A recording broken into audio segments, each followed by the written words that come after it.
Hey yo, it's been a minute.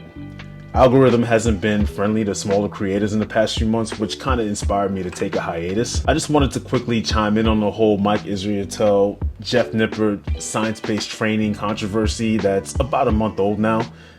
It's admittedly a day late, but hopefully not a dollar short. I'll leave you to be the judge. My channel isn't at the point where it behooves me to ride the wave of the algorithm with a flaming hot take. As a small creator, I have the chance to allow the facts to accumulate a little bit and let the controversy settle a little bit before I provide any analysis. I think that's of great benefit to viewers because it allows for a more sober estimation of the events. It's of great benefit to me because I am extraordinarily diligent in my efforts to be a lazy YouTuber. Anyways, for those that don't know, the science-based approach as an overall aesthetic has been under fire as of late. Some of the largest creators on the YouTube platform, such as jeffnippard, athleanx, and drmike have been facing harsh criticisms for years from other creators for their entire science-based exercise science approaches being considered nothing but shoddy gimmicks at best, a large grift at worst. Among those people on the platform that have criticized this overall concept is this illustrious creator. To make a too long story short, Dr. mikeisreatel recently did more than add fuel to the fire regarding these criticisms. He basically cannonballed into Lake Michigan with the sodium trunks on. His doctoral thesis from the University of Illinois was found and proven to be a fraud. He tried to cover it up, threw some of his compatriots under the bus. Jeffnippard tried to help him cover it up, blah blah. Drama's fun, but it's of little concern to me here. What's really important is that it's shaking people's perception of the world of health and fitness on YouTube, and for good reason. Someone on Reddit in a topic concerning the controversy responded to one of my comments asking me what's wrong with the science-based approach, and I quote, "What's wrong with the science-based stuff? I'm not up to date, but that seemed to me to be the best kind of approach. What would be a better approach?" So my response to that was basically, here's the thing. A science-based approach doesn't really exist. That's the issue. I and other certified coaches worth a damn are using evidence-based principles in their coaching. Our certifications demand it. But bodybuilding and or nutrition and or exercise science and or personal training and all related fields are relatively new scientific endeavors, so information comes in fast and is very volatile. This is what makes the entire health and wellness domain ripe for grifting, misinformation, and content saturation, not to mention the lack of regulation from institutions like the FDA in America. What we know for sure works: progressive overload, consistency in terms of muscle stimulus, good sleep and or recovery, and good nutrition. That's it. I know, I'm sorry, it's boring.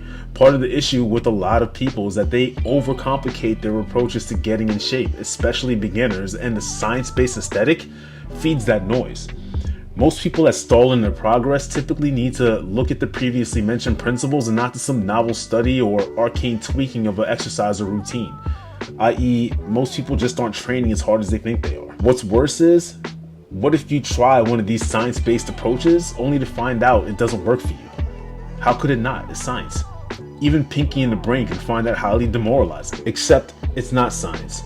Most of what is known to work for just about everyone on the fundamental principles previously mentioned. There's studies on the margins about technical concepts like reps in reserve, peak contractions, macro ratios, periodization, etc., but there's very little consensus in the space about broad best practices. Having knowledge of a lot of this stuff is statistically significant to a very statistically insignificant amount of the population. And those same people would probably be better served making sure those previously mentioned principles are being 100% optimized first before looking at studies. Science-based as a programming aesthetic sets people up for failure because everyone is an individual, and the concept leads people to think that stripping a person of their individuality is necessary when it's the other thing. Take the information from science-based guys and anyone else really, and see how it fits into your own process.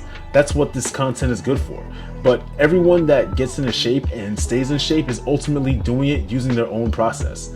Unfortunately, this is something most people just don't want to hear. People want to believe that there's a GPS system that will guide them directly to a better physique. Getting into better health and better shape is a process of self-discovery using the aforementioned principles. But people either want to skip the process of discovery or not have to think about it altogether, and it just doesn't work that way. Unless you can afford having a personal trainer for life that can just put you through the motions of a workout 3 to 5 times a week until you die. A coach can help with that process of discovery by helping filter out the noise like the science-based stuff. If you're looking for help, I'm an ACSM certified trainer. Check the description for contact information. Laters.